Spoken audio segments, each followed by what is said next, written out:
오늘 본문도 어제 본문과 동일하게 내용이 이어지고 있습니다. 이제 곧 임하게 될 재앙은 한 개인이 아니라 범국가적인 차원에서 재앙이 임하게 됩니다.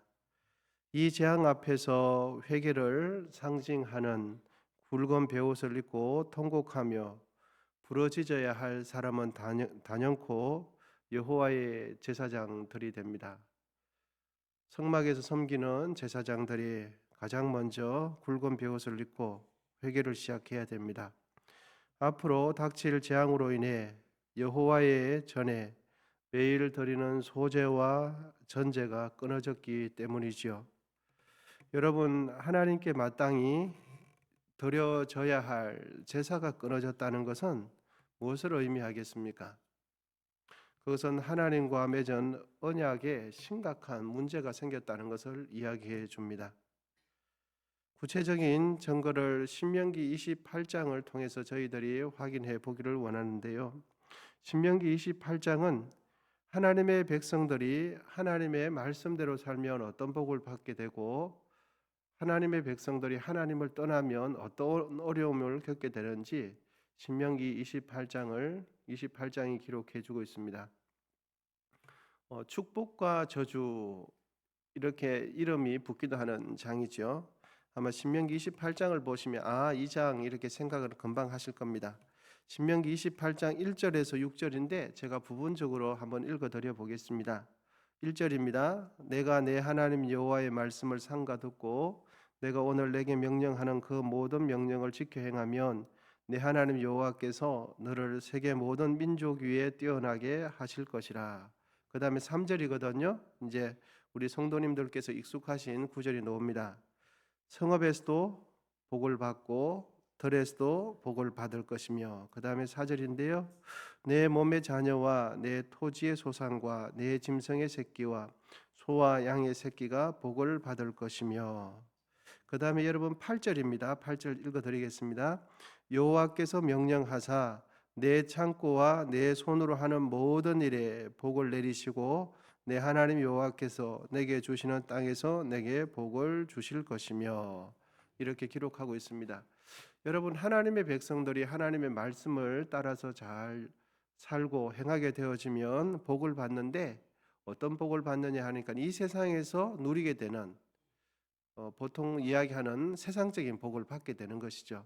그래서 들에서 나가서 복을 받고 떡반죽 그릇이 복을 받고 우양의 새끼가 복을 받고, 이것은 수고를 해서, 그러니까 일을 해서 받는 복, 또 사업장도 잘 되고 자녀도 잘 되고 농사일도 다 잘 되는 것을 이야기해 주죠.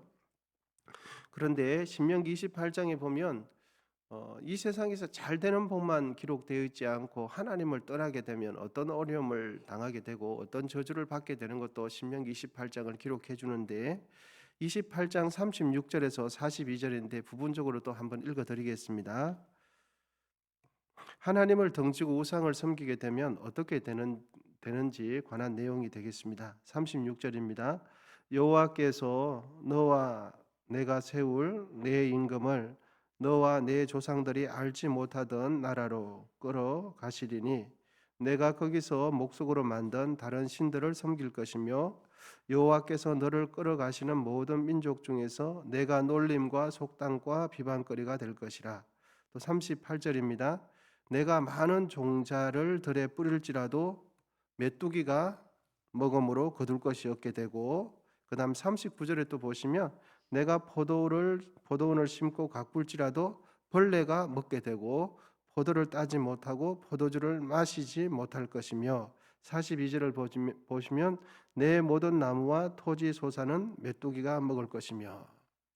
여러분, 제가 읽어드렸는데 하나님을 떠나게 되면 뭐가 안 되냐 하니까 곡식이 안 된답니다. 곡식이 안 되는데 왜 안 되냐 봤더니 이제 우리가 어저께 살펴본 그런 비슷한 내용들이 나오죠. 메뚜기도 나오고 그 다음에 벌레가 나오고 이런 내용이 있습니다.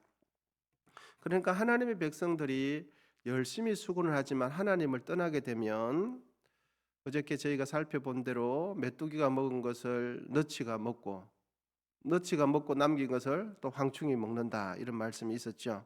그래서 신명기 28장에도 보니까 많은 종자를 뿌릴지라도 메뚜기가 먹어버려서 먹을 것이 없게 된다, 이런 표현도 있고요. 또 아까 읽어드린 39절에 보니까 포도원을 심고 가꿀지라도 벌레가 또 먹어버려서 포도원이 안 된다, 이런 표현들이 있습니다.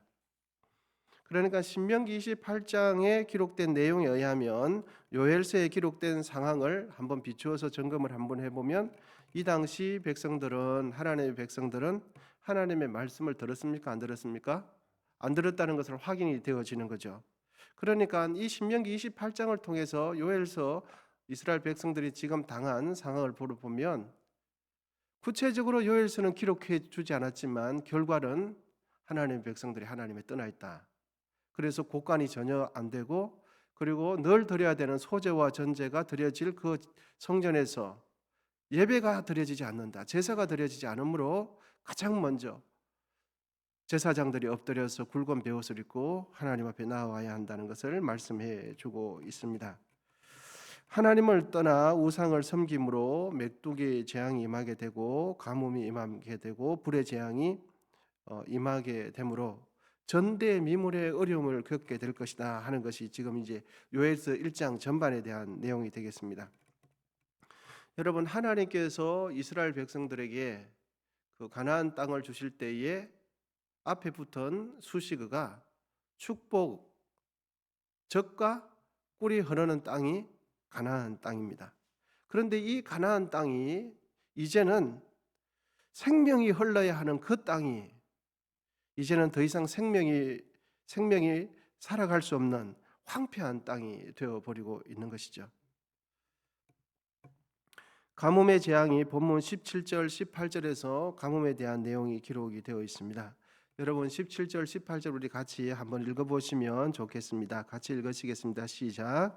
씨가 흙덩이 아래에서 썩어졌고 창고가 비었고 곡간이 무너졌으니 이는 곡식이 시들었음이로다. 가축이 울부짖고 소떼가 소란하니 이는 꼴이 없음이라. 양떼도 피곤하도다. 아멘. 여러분, 사람이 범죄함으로 누가 고생합니까? 그렇습니다.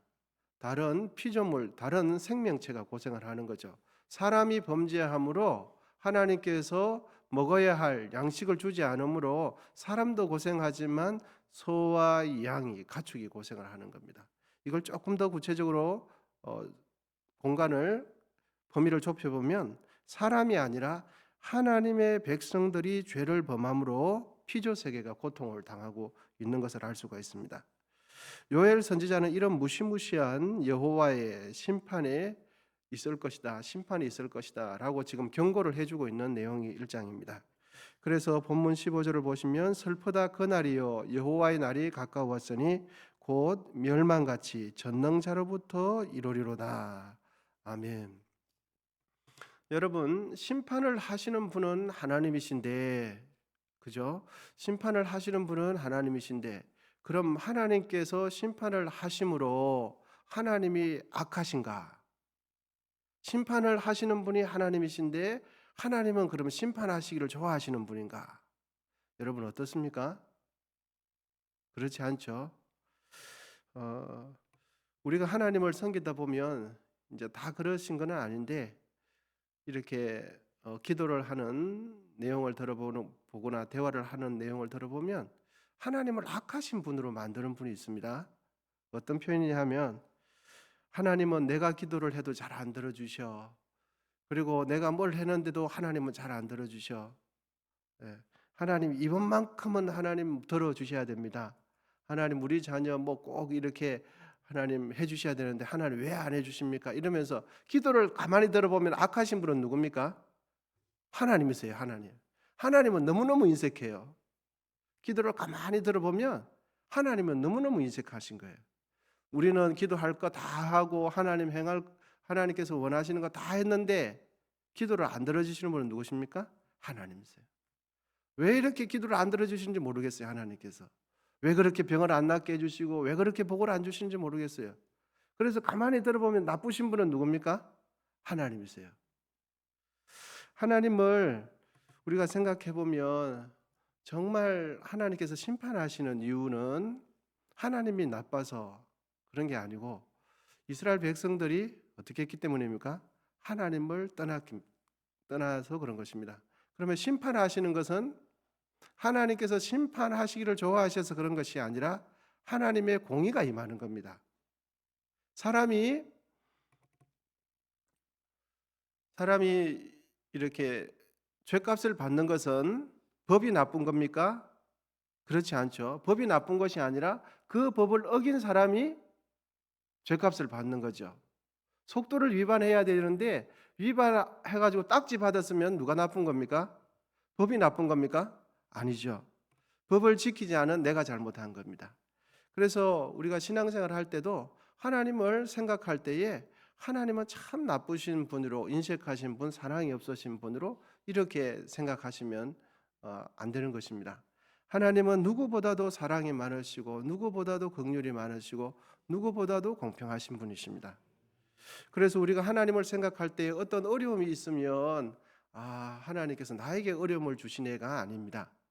하나님께서 또 나를 힘들게 하시네. 여러분, 이것이 아닙니다. 하나님은 그런 분이 아니십니다. 신앙이 여리고 하나님을 잘 모를 때는 그렇게 생각하실 수 있는데 하나님은 인색하시거나 우리의 기도를 안 들어주시거나 그런 분이 결코 아닙니다. 여러분, 사람의 죄 때문에 여호와의 날이 임박하게 됐을 때 그럼 그때 사람은 무엇을 해야 할까요? 범죄한 인간은 무엇을 해야 할까요? 그것은 기도가 최고입니다. 기도하면 그동안 자신이 해왔던 잘못과 어려움들을 해결하실 수 있습니다. 그리고 기도할 때 어떤 기도를 드리냐 하니까 회개 기도를 하는 것입니다. 어떤 어려움과 고난과 환난이 있을 때 기도만큼 효과적인 것은 없습니다. 그리고 자신의 있는 모습 그대로를 하나님 앞에 가지고 숨김없이 나아가는 것만큼 효과적인 방법은 없습니다. 비록 지금의 어려움이 비록 내가 잘못해서 나의 잘못으로 인하여 하나님의 어려움, 하나님의 심판이 허락되기는 했지만 여러분, 여기서 허락되었다는 것은 나의 잘못으로 하나님께서 나에게 심판을 주시는 것이 아니라 내가 잘못했기 때문에 받는 어려움인 겁니다. 그래서 바로 그런 상황 속에서 우리가 해야 할 모든 일 중에서 가장 중요한 것은 하나님 앞에 기도하는 일입니다. 그리고 하나님의 긍휼과 자비하심을 구하는 것만큼 최선의 길은 없습니다. 요엘 선지자는 국가적인 위기, 개인적인 삶의 위기의 상황에 닥쳤을 때 무엇을 해야 하는지를 알려주고 있습니다. 하나님의 심판이 곧 임하게 되는데 무서운 여호와의 날이 곧 임하게 되는데 그것을 경고해 주고 있거든요. 그런데 진짜 심판할 것 같으면 여러분 경고가 필요하겠습니까? 아니거든요. 진짜 하나님께서 회초리를 대고 하나님께서 심판할 목적이라면 경고가 필요 있습니까? 없습니까? 경고가 필요 없는 거예요. 그러니까 하나님께서는 이스라엘 백성들에게 하나님의 자녀들에게 경고의 메시지를 주는 것은 하나님께서 사실은 심판하시고 싶지 않으신 거거든요. 심판하시고 싶지 않으니까 내가 이제 이스라엘 백성들이 더 하나님을 떠나고 나면 어쩔 수 없는 하나님의 공의가 임하게 되니까 알고 하나님의 그 심판이 임하지 않도록 기도하기를 원해서 그것을 알려주시는 거거든요. 제사장들과 같은 영적 지도자들은 바로 그런 상황 속에서 기도하는 모습을 보여줘야 하는 것입니다. 여러분, 기도 중에서 우리가 잘 아시는 대로 회개 기도가 있죠. 회개 기도는 어떤 기도입니까? 회개 기도는 가장 먼저 우리의 내면적인 측면에서 바라볼 때는 회개 기도는 딱딱하게 굳은 우리의 마음을 깨트리는 겁니다. 그동안 하나님을 떠나서 죄를 범함으로 굳어져 있는 우리의 마음을 깨트리는 것이 회개 기도입니다. 그리고 굳어져 버리고 완악해져 버린 우리의 내면을 상처내는 것이 회개 기도입니다. 여러분, 성경의 표현에도 많이 있지만 죄를 짓고 하나님을 떠나면 떠날수록 우리의 마음은 단단하게 굳어지게 되어 있습니다. 그리고 겹겹이 껍질로, 불필요한 껍질로 영적으로 민감하지 않는 영적인 시신경이 죽은 그 껍질로 계속해서 두터워지게 되어 있습니다. 그래서 이 회개 기도는 바로 이 두터워지는 우리의 마음에 굳은 살을 제거해 버리는 겁니다. 그래서 굳은 살에는 여러분 신경이 있습니까? 없습니까? 없어요. 그래서 화인 맞은 양심에게는 그것이 없거든요. 그런데 회개한다는 것은 이 굳어버린 우리의 내면 가운데 그 굳은 살을 제거해 버리고 우리의 속살을 상처내는 겁니다. 이게 회개거든요. 그러면 이 상처난 것 위에 어떻게 되느냐? 진실로 회개하면 이 상처나온 심령 가운데 예수 그리스도의 보혈이 뿌려지는 겁니다. 영적으로는. 그러면서 우리의 내면이 새로워지는 거거든요. 그래서 회개는 딱딱해진 우리의 마음을 깨트리고 굳은 살에 박힌 그 굳은 살을 제거해 버리는 것이 회개가 되겠습니다. 그래서 회개한 마음으로 우리의 마음 가운데 부드러워진 마음 가운데 상처난 그 마음 가운데 성령의 조명하심으로 주님의 보혈이 흘러가게 되는 것이죠. 그러면 회개하는 자의 그 심령 가운데는 영혼이 새로워지고 마음이 부드러워지고 마음이 가벼워지게 되어 있습니다. 하나님의 진노로 인하여 심판을 받게 된 상황에서 사람이 할 수 있는 가장 최선의 반응은 기도이고 회개 기도입니다. 하나님의 임박한 진노를 피하거나 그 진노를 가볍게 할 수 있는 유일한 답은 하나님 앞에 겸비하여 엎드리는 겁니다. 그리고 회개하는 것입니다. 이제 다음에 그러면 회개는 구체적으로 어떤 내용인가 하는 것은 또 내일 또 살펴볼 내용이 있습니다. 여러분, 우리가 회개하면 하나님은 외면치 않으십니다. 하나님은 회개하는 자에게 은혜와 긍휼을 베푸시지 않을 수가 없으세요. 하나님은 우리에게 용서해 주시기를 원하셔서 곧 하나님의 심판이 임하게 될 것을 알려주시는 거거든요. 그러니까 심판하기 위해서 경고의 메시지를 주시는 것이 아니라 그 하나님의 자녀들이 하나님의 품으로 돌아오기를 하기를 원치 않으셔서 경고의 메시지를 주시는 겁니다. 그러면 경고의 메시지 주시는 이것 또한 하나님의 사랑인 거죠. 요엘 선지자를 통해서 여호와의 심판의 날을 경고케 하신 것도 하나님의 백성들을 향한 말로 닿을 수 없는 그 사랑인 것입니다. 그러므로 성도는 하나님의 징계가 임할 때 하나님 앞에서 금식하며 겸비하고 기도하며 회개함으로 여호와의 자비를 긍휼을 구하실 수 있기를 바랍니다.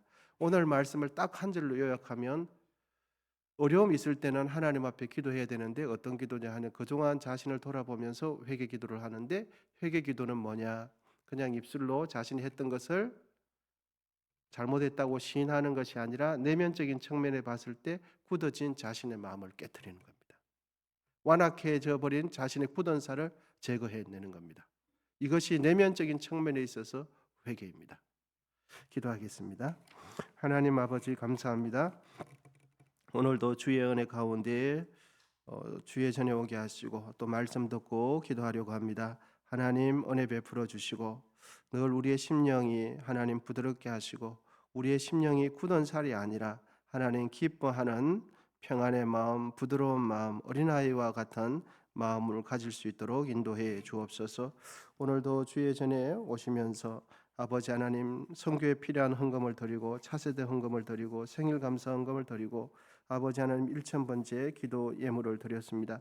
주님 이 예물을 받으시고 하나님 뜻대로 속히 응답해 주시옵소서. 또 교회에 필요한 장로님을 세우는 장로 선거를 앞두고 있습니다. 아버지 하나님 오는 주일부터 1, 2차 진행되는데 교회에 꼭 필요한 주의 일꾼이 성도들의 가슴 속에 떠오르게 하시고 기도하는 중에 아버지 마음으로부터 결정하고 투표에 임할 수 있도록 도와주시고 그 결과 이 모든 것이 교회의 유익이 되는 귀한 선거로 마무리될 수 있도록 은혜 베풀어 주시옵소서. 원성에 속한 모든 권속분들의 삶의 자리 가운데 승리하게 도와주시고 아버지 하나님 참 전 세계가 전쟁의 도가니 속에 두려움 속에 있습니다.